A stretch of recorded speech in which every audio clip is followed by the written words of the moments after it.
யாழ் சிறியின் பிரதான செய்திகளுக்கு செல்லும் முன் முதலில் தலைப்புச் செய்திகள். ஆஸ்திரேலியாவில் சிறு விமான விபத்து, 2 பேர் பலி, 10 பேர் காயம். பாரா பில்ட் விமான நிலையத்தில் பரபரப்பு. கோஹினூர் வைரம் இந்தியாவுக்கு திருப்பி வழங்கப்பட வேண்டும். சார்லஸ் மன்னரிடம் கோரிக்கை விடுப்பேன் என நியூயார்க் மேஜர் மம்தானி அறிவிப்பு.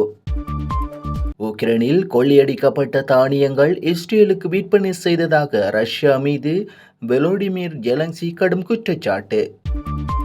நிதிக்குழு கூட்டத்தில் திரைசேரி செயலாளர் முன்னிலை, பொருளாதார நிலை, செலவு கட்டுப்பாடு முக்கிய விவாதம்.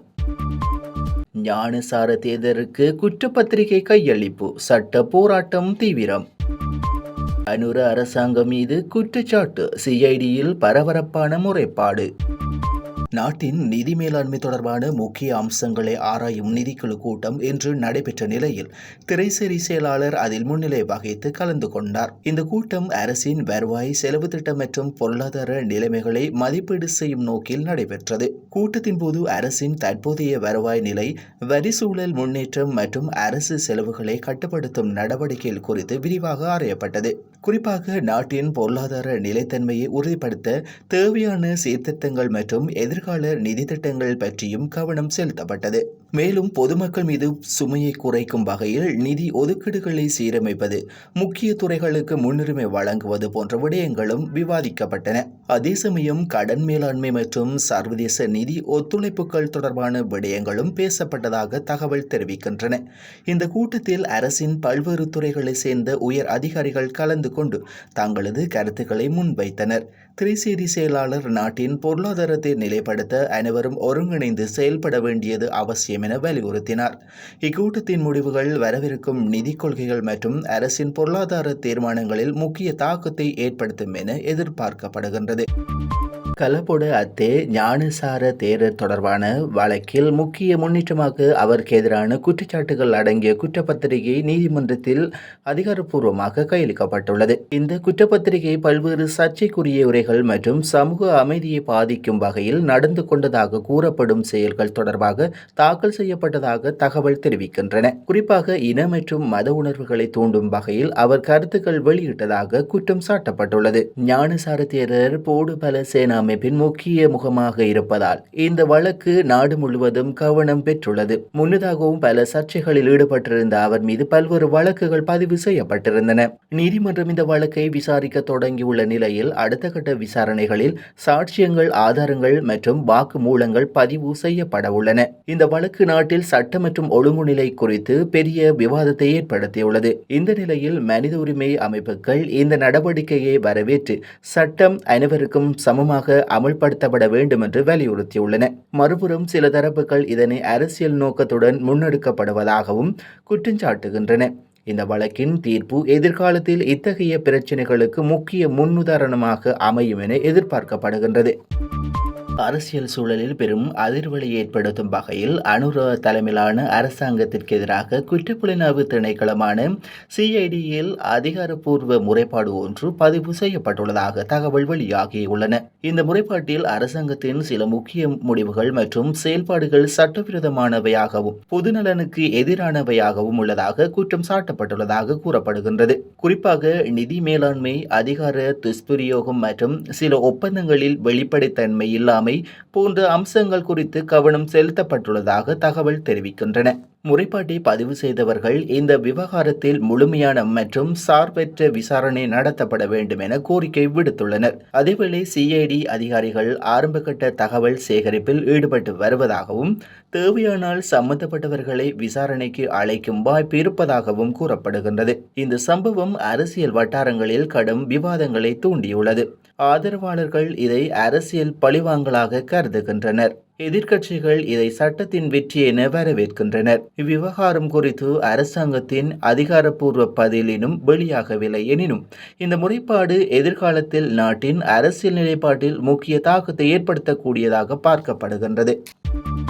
ஆஸ்திரேலியாவின் தெற்கு பகுதியில் உள்ள அடியஸ்ட் அருகில் உள்ள பாராபெல்ட் விமான நிலையத்தில் நிகழ்ந்த சிறு விமான விபத்து பெரும் அதிர்ச்சியை ஏற்படுத்தியுள்ளது. தெற்கு ஆஸ்திரேலியாவின் முதல் பீட்டர் மெலிலன்காஸ் வழங்கிய தகவலின்படி இரட்டை என்ஜின் கொண்ட சிறிய விமானம் ஒன்று விமான கொட்டகையில் மோதியதில் விமானி உட்பட 2 பேர் உயிரிழந்துள்ளனர். மேலும் 10 பேர் காயமடைந்துள்ளதுடன் அவர்களில் ஒருவரின் நிலை மிகவும் கவலைக்கிடமாக உள்ளது. இந்த விபத்து நேற்று பிற்பகலில் ஏற்பட்டதாகவும் விமானம் எரிபொருள் சேமிப்பு செய்யப்பட்டிருந்த கொட்டகையில் மோதியதன் பின்னர் தீப்பற்றி எரிந்ததாகவும் தெரிவிக்கப்பட்டுள்ளது. தீயணைப்பு படையினர் விரைந்து செயல்பட்டு தீயை அணைத்துள்ளனர். விபத்தில் சிக்கிய விமானம் டைமண்ட் DA-42 என்ற இரட்டை என்ஜின் மாடல் என உறுதி செய்யப்பட்டுள்ளது. இவ்விபத்து குறித்து ஆஸ்திரேலியா போக்குவரத்து பாதுகாப்பு பணியகம் விசாரணைகளை ஆரம்பித்துள்ளது. அதே நேரத்தில் அவசர சேவை பிரிவுகள் சம்பவ இடத்தில் பணியில் ஈடுபட்டுள்ளதால் அப்பகுதி மக்கள் பாதுகாப்பு காரணங்களுக்காக உடனடியாக வெளியேற்றப்பட்டுள்ளனர். இந்த சம்பவத்தை அடுத்து விமான நிலையம் தற்காலிகமாக மூடப்பட்டுள்ளது. இந்த துயர சம்பவம் சிறிய விமானங்களின் பாதுகாப்பு நடைமுறைகள் குறித்து மீண்டும் கவலைகளை எழுப்பியுள்ளது. பிரபலமான வரலாற்று சின்னமான கோஹினூர் மீண்டும் இந்தியாவுக்கு ஒப்படைக்கப்பட வேண்டும் என்ற கோரிக்கை மீண்டும் சர்வதேச கவனத்தை ஈர்த்துள்ளது. இந்த நிலையில் மம்தானி எனப்படும் நியூயார்க் அரசியல் தலைவர் இது குறித்து இங்கிலாந்து மன்னர் கிங் சார்ல்ஸ் அவர்களிடம் நேரடியாக கோரிக்கை விடுப்பதாக தெரிவித்துள்ளார். மம்தானி கூறுகையில், கோஹினூர் வைரம் இந்தியாவின் வரலாற்று அடையாளம். காலனித்துவ ஆட்சியின் போது அது இந்தியாவிலிருந்து பிரித்து கொள்ளப்பட்டது. இப்போது அது பிரிட்டனில் இருப்பது நீதியல்ல. அதனை மீண்டும் அதன் சொந்த நாட்டிற்கே திருப்பி வழங்க வேண்டும் என்று வலியுறுத்தினார். கோஹினூர் வைரம் உலகின் மிகவும் புகழ்பெற்ற வைரங்களில் ஒன்றாகும். இது இந்தியாவின் பல அரச குடும்பங்களின் கையால் கடந்து வந்து பின்னர் 19ஆம் நூற்றாண்டில் பிரிட்டிஷ் ஆட்சியாளர்களின் கட்டுப்பாட்டுக்கு சென்றது. தற்போது அது லண்டனில் உள்ள அரண்மனையில் பாதுகாக்கப்பட்டு பிரிட்டிஷ் கிரவுன் நகைகளில் முக்கியமான இடத்தை வகிக்கின்றது. இந்த வைரம் தொடர்பாக இந்தியா பல முறை தன்னுடைய உரிமையை முன்வைத்துள்ளது. இந்திய அரசும் அதனை மீண்டும் பெற வேண்டும் என்ற நிலைப்பாட்டை தொடர்ந்து வெளிப்படுத்தி வருகின்றது. அதேபோல் பாகிஸ்தான் மற்றும் ஆப்கானிஸ்தானும் இந்த வைரத்தில் தங்களுக்கும் உரிமை உள்ளதாக கூறி வருகின்றனர். மம்தானியின் இந்த கருத்து காலனித்துவ காலத்தில் மேற்கொள்ளப்பட்ட கலாச்சார மற்றும் வரலாற்று சொத்துக்களின் மீட்பு குறித்து உலகளவில் எழுந்துள்ள விவாதங்களை மேலும் தீவிரப்படுத்தி குறிப்பாக பிரிட்டிஷ் அருங்காட்சியகங்களில் இருக்கும் பல பொருட்கள் மீண்டும் அவற்றின் மூலம் நாடுகளுக்கு திருப்பி வழங்கப்பட வேண்டும் என்ற கோரிக்கைகள் பல நாடுகளிலிருந்தும் எழுந்து வருகின்றன. இந்த நிலையில் கோஹினூர் வைரம் மீண்டும் இந்தியாவுக்கு திருப்பி வழங்கப்படுமா என்பது குறித்து எதிர்காலத்தில் சர்வதேச அளவில் மேலும் அரசியல் மற்றும் சட்ட ரீதியான விவாதங்கள் நடைபெற வாய்ப்புள்ளது. உக்ரைன் போரின் மத்தியில் புதிய சர்ச்சையை கிளப்பும் வகையில் உக்ரைன் அதிபர் வோலோடிமிர் ஜெலன்ஸ்கி ரஷ்யா உக்ரைனின் ஆக்கிரமிக்கப்பட்ட பகுதிகளிலிருந்து கொள்ளையடிக்கப்பட்ட உணவு தானியங்களை வெளிநாடுகளுக்கு குறிப்பாக இஸ்ரேல் நோக்கி விற்பனை செய்து வருவதாக கடுமையான குற்றச்சாட்டை முன்வைத்துள்ளார்.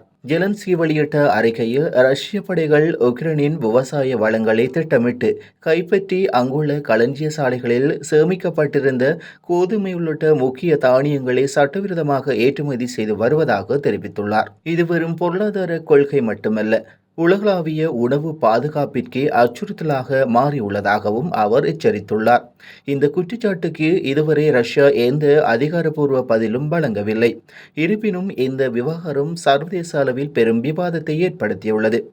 குறிப்பாக போரால் ஏற்கனவே பாதிக்கப்பட்டுள்ள உலக உணவுப் பொருள் விநியோக சங்கிலியில் இது மேலும் பதற்றத்தை உருவாக்கும் என்றும் நிபுணர்கள் எச்சரிக்கின்றனர். உலகின் முக்கிய தானிய ஏற்றுமதி நாடுகளில் ஒன்றான உக்ரைன் போர் தொடங்கியதிலிருந்து பல்வேறு பொருளாதார சிக்கல்களை எதிர்கொண்டு வருகின்றது. இந்த நிலையில் தானிய கொள்கை குறித்து குற்றச்சாட்டு போர் நிலைமையை மேலும் தீவிரப்படுத்தியதாக பார்க்கப்படுகின்றது. இச்சம்பவம் தொடர்பாக சர்வதேச சமூகம் விசாரணை மேற்கொள்ள வேண்டும் என உக்ரைன் கோரிக்கை விடுத்துள்ளது. இது உண்மை என நிரூபிக்கப்பட்டால் ரஷ்யாவுக்கு எதிராக மேலும் கடுமையான பொருளாதார மற்றும் அரசியல் நடவடிக்கைகள் எடுக்கப்பட வாய்ப்புள்ளதாக அரசியல் ஆய்வாளர்கள் கருத்து தெரிவிக்கின்றனர்.